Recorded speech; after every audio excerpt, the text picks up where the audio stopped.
While we know that the economy in Central Ohio is very strong, one of the unfortunate results of that is the increased cost to housing for people. And we know statistically that rents in Central Ohio are growing twice as fast as wages. The fact that we got a 9% tax credit award to build 33 units in Milo-Grogan certainly doesn't solve that entire problem, but it does put a good dent in it.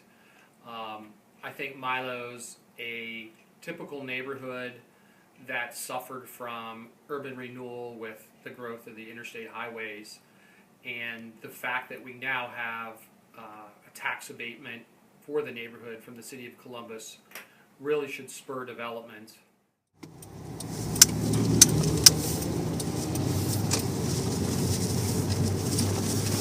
So this is going down to 2nd, going south. See, there's Homeport homes right there, 2 of them. Should have been 3.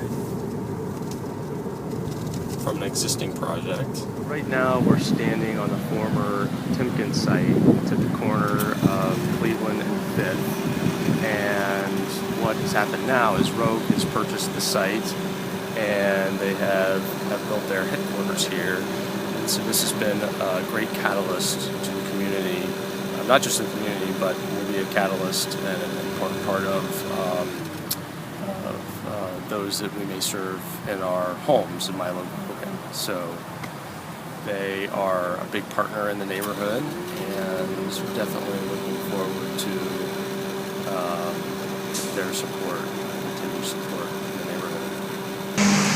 So right now we're standing on a site that's located on Peters Avenue, just off of 5th, and this site will be home to 3 new single-family homes, 2 stories, 3-bedroom houses with full basements, 2 families in need. And you can already see that site clearing has started to begin construction of these homes.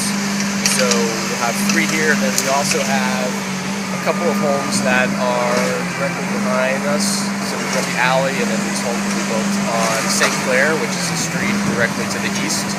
So it'll be a nice little cluster of homes.